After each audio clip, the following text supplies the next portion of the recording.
So, once again, welcome to the world according to Jason. If you watched yesterday's little you'll know I talked about my very first tongue piercing. What I didn't tell you is it was motherfucking 20 below zero outside. December, maybe it was January. One of the two. Cold as a witch's motherfucking titty. And I had a piece of shit Ford Tempo that didn't have a heater. I would literally scrape a little hole to be able to look at it, to be able to see to drive home. But that I should have told you that yesterday. I totally fucking spaced it. Although, hey, it was pretty cool either way. It's kind of cool to talk about it.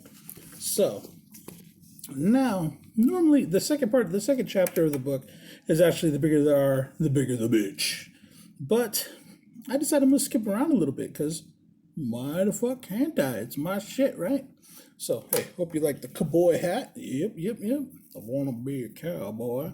So, today, I'm going to talk about the day that I became jaded in the body piercing world.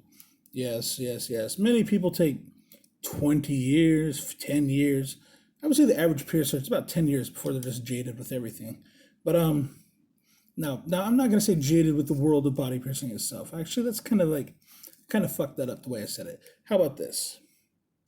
The day I decided I quit looking at girls as like, oh shit, look at that girl, because there's a lot of body piercers out there that they're piercing a girl's nipples or their navel or their hood or whatever it's Now we can do this the easy way or we can do it the hard way. The choice is yours. I hope that didn't come over there. But either way, if it did, fuck it, right? It's kind of cool. But there's a lot of them that come out there, and what happens is they're like basically fucking perverts. And I'm not going to lie. When you're a guy, you see a hot-ass chick, and you're like, whoa, hot-ass chick. But eventually, if you're in my position, you just get jaded. I see as a nipple, to me, is just a piece of skin. A hood, to me, is just another piece of skin. And to be real, hey, there ain't nothing pretty about a pussy anyway. It kind of looks like the face off a motherfucking Predator, if you really want to get down to it. But to the point. All right. This happened. I was working at this little shitty shop on Hollyweird Boulevard for a little bit. This is way back in the motherfucking day. I was fairly new-ish to the industry, only a couple years really in. And the place was Hollywood Tattoo. It was owned by this dude, Ahmed. And he was the worst person on the fucking planet to work for. But to the point, right? The day I became jaded.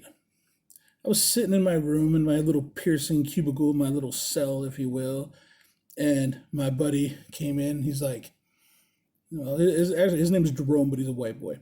He came in, he's like, dude, I'm your fucking apprentice. I'm your fucking apprentice. I was like, why? What the fuck's up, bro?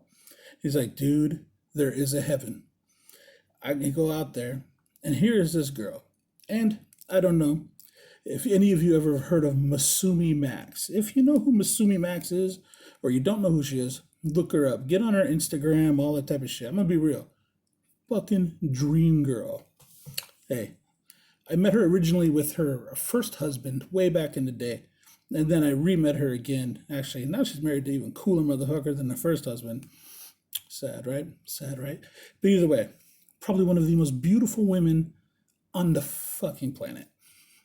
And she's real. Literally, lives right here in Vegas even. But to the point. So, this girl comes in, literally a Masuimi Max lookalike. Damn near down to the tattoos. The old tattoos, not what she has now. Because now she's actually done all new sleeves. Still beautiful.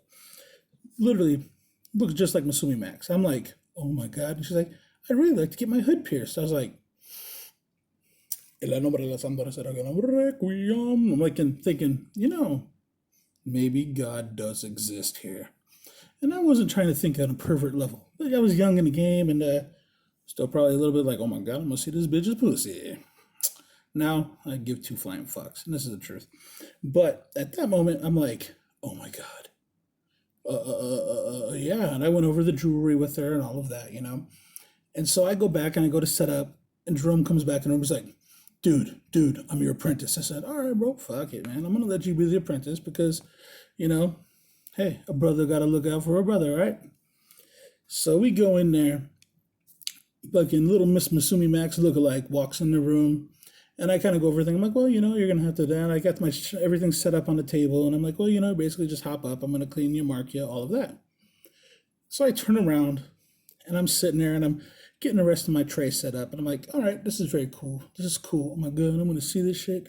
Thinking to myself, like, I bet she wants me. Probably wants me.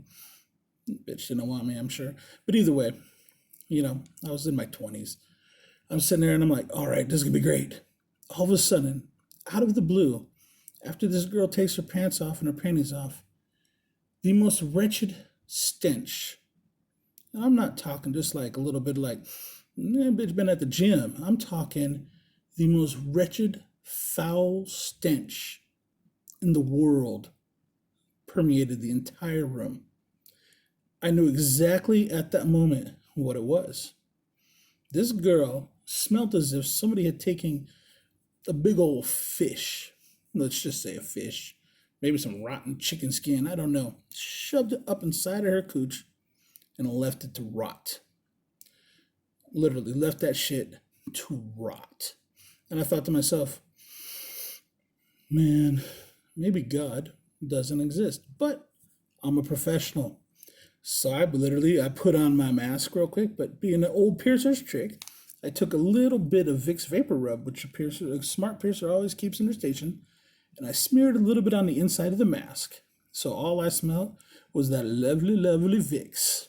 Jerome, not so lucky. I said, all right, man, what you got to do is when you're cleaning it, you got to get right down in here. Then we're going to mark it all out and use that Q-tip so you can kind of test the depth and blah, blah, blah.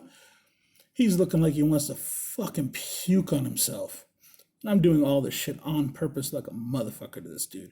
And I'm sitting there thinking to myself, here is one of the most beautiful women I've ever seen in my entire life, literally lying naked in front of me. Of course, I can't do nothing about it, but I'm sitting there thinking like, and then how in the world does something so horrific and foul come out of my beautiful Masuimi Max lookalike? So I do the piercing. I finish everything up. My buddy was like, and I'm like, no, man, you got to get right in here and check it. And I made him sit there for every single step. And then I pierced her, cleaned her all up, gave her her aftercare and all of that, sent her on her merry way. None the wiser that I thought that she was the most smelly bitch on the motherfucking planet. And that, my friends, is the day I became jaded. Because I realized at that very moment, whilst I had been excited for the idea of this gorgeous girl laying naked up on my table, thinking to myself like every other perverted male in the world, like, oh my God, the fuck this girl just once, right? No. God gave me a God smack. See, I said, is there a God? There could be a God when this girl hopped up on that table. Then I thought to myself, you know what? Maybe there is a God. And what God needed to do was smack me upside my motherfucking monkey ass head and say, listen, motherfucker, don't be a perv. So I was no longer a perv. I haven't ever given a shit since. I've been jaded ever since. You could have literally the most beautiful woman in the world hop up on my table. I don't give a flying fuck. I don't care one way or the other. It's sad. It's reality. And it's actually not sad because you know what? It's what I do for a living. And if you want to be a professional, don't be a fucking creep. There's way too many creeps in our industry already. But, yeah, that was crazy. That was the day that I realized not all things that are beautiful are truly beautiful. So, that being the case, it is what it is. Masuimi Max, still utterly gorgeous, still utterly beautiful. Check out her Instagram and all that type of shit. For fans only. Pay a sister a little bit of money. Her husband, Morat, probably one of the motherfucking coolest dudes you'll ever fucking meet too. Which is sad because, I should be the husband, right? But either way, to that point, right? Yeah, it is what it is. So, as always, this has been the world. Yep, according to Jason. Yep, Jason Terhune, Jason Christ, Jason the Almighty, Jason the Baptist, and of course, Jason the Messiah. And, all those names were christened. I didn't just give myself those names, right? Did I? I don't know. You decide on that one, right? Either way, I hope you all have an absolutely wonderful day. Thank you for checking out all of the Instagram shit, as well as the Facebook and the YouTube. Definitely check out the YouTube channel. And I got a lot of shit coming up here pretty soon. I'm going to do a little quick PSA for that. I'm going to do this cool thing, but I'll go over more with that later, okay? So tomorrow, or maybe the next day, whenever we get to it, I think we'll start with the regular chapters. I'm going to jump around a little bit, but hey, I got some fucked up stories to tell about the body piercing industry, so enjoy. All right, deuces.